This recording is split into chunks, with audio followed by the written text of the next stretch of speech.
Bismillahirrahmanirrahim. Assalamu alaikum. Welcome to Gohar Publishers. Our slogan is redefining the geography of education through digital resource for conceptual learning. My name is Hasib Yamin Khan and today I am going to teach you the slides of exercise 5.6. Exercise 5.6 में जाने से पहले हम इसका basic चीज़ें देखेंगे कि इसमें क्या चीज़ें इस्तेमाल हो रही हैं ताकि हमें एक्सरसाइज में आसानी रहे। जी स्टूडेंट्स, इसमें हम क्या देखेंगे एक्सरसाइज 5.6 में एवेल्यूएशन इन अलजबरा की एवेल्यूएशन कैसे की जा सकती है, कैसे उसकी वैल्यूज वगैरह निकाली जाती हैं। तो आइए इसको हम स्टार्ट करते हैं। Evaluation, the process of finding the absolute और न्यूमेरिकल वैल्यू। आप किसी चीज़ की एब्सोल्यूट और न्यूमेरिकल वैल्यू अगर आप निकालना चाह रहे हैं of an expression by using number in place of variable, और वो आपको शक्ल में दी गई है कि आप नंबर और वेरिएबल्स की सूरत में दी गई है, इसका इवैल्यूएशन, इसको आप इवैल्यूएशन कहेंगे। अगर आप किसी चीज़ की न्यूमेरिकल एब्सोल्यूट वैल्यू निकालना चाह रहे हैं जो कि जिसमें वेरिएबल वगैरह मौजूद हों, उस वेरिएबल की वैल्यू वगैरह निकालना चाह रहे हैं, तो इसको हम क्या कहते हैं, इवैल्यूएशन। द न्यूमेरिकल और absolute value of expression varies according to the given value of variable. वो कह रहे हैं कि न्यूमेरिकल और एब्सोल्यूट वैल्यू किसी भी एक्सप्रेशन की चेंज होती रहती है according to the value of variable, variable की वैल्यू के हिसाब से। अगर कोई वेरिएबल x पड़ा हुआ है, 2x लिखा हुआ है, अगर वेरिएबल जो x है उसके अगर आप 1 पुट कर देते हैं लेट्स सपोज, तो 2 1 2। अगर आप उस वेरिएबल में x की जगह 2 पुट कर देते हैं तो 2 2 4। अगर आप उस वेरिएबल में x की जगह 3 पुट कर देते हैं तो 2 3 6। अगर आप उस x की जगह 4 पुट कर देते हैं तो 2 4 8। अगर आप 5 पुट कर देते हैं तो 2 5 10। तो यही चीज़ इसने यहाँ डिफाइन की हुई है कि न्यूमेरिकल और absolute value of an expression वो जो होती है, उसकी न्यूमेरिकल वैल्यूज होती हैं, उसकी एब्सोल्यूट वैल्यू होती है, वो वेरी कर देती है किस चीज़ के ऊपर, वेरिएबल्स के ऊपर। कि वेरिएबल चेंज होगा तो वेरिएबल की जगह 1 2 3 आप कुछ लगाएंगे तो 1 के लिए वैल्यू वो कुछ देगा, 2 के लिए कुछ देगा, 3 के लिए कुछ देगा। एग्जाम्पल के ऊपर आते हैं हम। वो कह रहा है if a is equal to 1 and b is equal to 2 then the numerical value of a plus b is. वो कहते हैं कि अगर आपको मैं a की वैल्यू दूँ 1 और b की वैल्यू दे दूँ 2 तो आपकी न्यूमेरिकल वैल्यू क्या आ जाएगी, 3। अगर वो कह रहा है कि अगर मैं आपको a की वैल्यू दे दूँ 2 और b की वैल्यू आपको मैं दे दूँ 3 तो आपकी a प्लस b की जो न्यूमेरिकल वैल्यू होगी वो क्या आ जाएगी, 5। कैसे, 2 में जब आपने 3 ऐड किया तो वो क्या हो जाएगा, 5। इधर हम देख सकते हैं कि इधर अगर a की वैल्यू 1 थी तो आंसर 3 आ रहा था, a की वैल्यू 1 थी और b की वैल्यू 2 थी तो आंसर 3 आ रहा था। अब निचली एग्जाम्पल में हमने देखा अगर a की वैल्यू 2 हो गई और b की 3 हो गई है, a और b इसमें वेरिएबल्स के तौर पे इस्तेमाल हो रहे हैं, तो हमारा आंसर क्या आ गया, 5।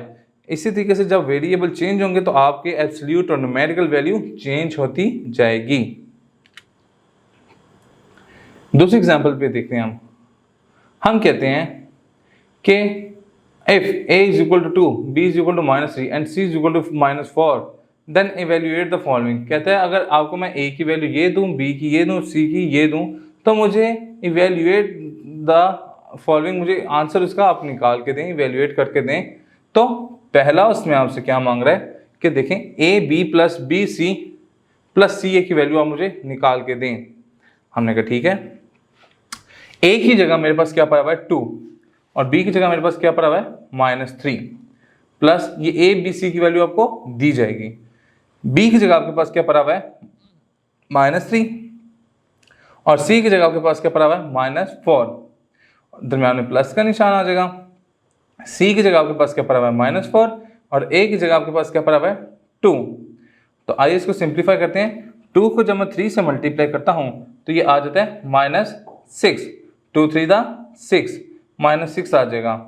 इसी तरीके से जब मैं ये प्लस का निशान आ गया, माइनस माइनस प्लस 4 3 12। हमने ये रूल पढ़ा हुआ था कि जब मल्टीप्लिकेशन के अंदर जब सेम साइन आ जाएंगे, चाहे वो दोनों पॉजिटिव हों या दोनों नेगेटिव हों, तो क्या होगा, वो आंसर के साथ जो साइन होगा वो हमेशा प्लस ही होगा। तो 3 4 12 7 प्लस का आ गया। इसी तरीके से जब मैंने 4 को 2 से मल्टीप्लाई किया तो 8 आ गया। फिर हमने एक मैथ मल्टीप्लिकेशन में ये भी रूल पढ़ा था कि अगर दोनों के साइन ऑपोजिट हों तो हमेशा साइन नेगेटिव ही आएगा। तो ये देखें इधर नेगेटिव ही लगा हुआ है। अब मैंने जब -6 में 12 ऐड किया तो आंसर मुझे मिलेगा +6। +6 में जब मैं -8 करूँगा तो मुझे आंसर मिलेगा -2। तो ये देखें ये आंसर आ गया। यहाँ इसको आप दूसरे तरीके से भी कैलकुलेशन की हुई है वो देख लें।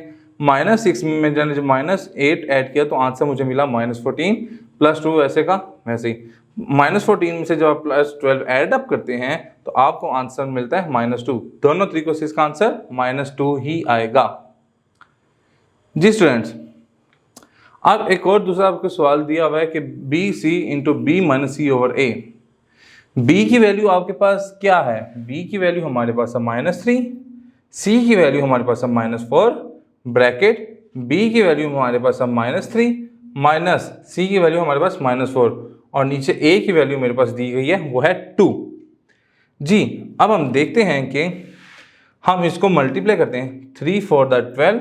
वही रूल कि अगर दोनों साइन मल्टीप्लिकेशन में सेम हो तो आंसर हमेशा पॉजिटिव ही आएगा।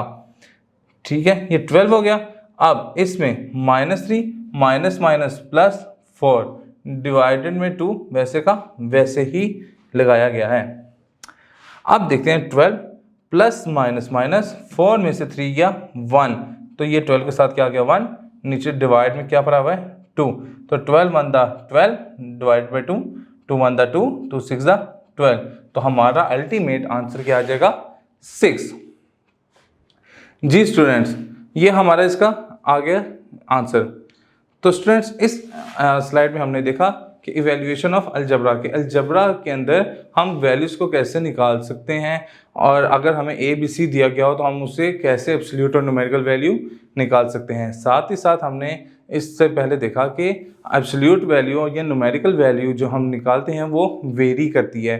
अगर आप A की वैल्यू चेंज करेंगे तो वो आंसर कुछ देगा, अगर आप B की वैल्यू चेंज करेंगे तो आंसर वो कुछ देगा।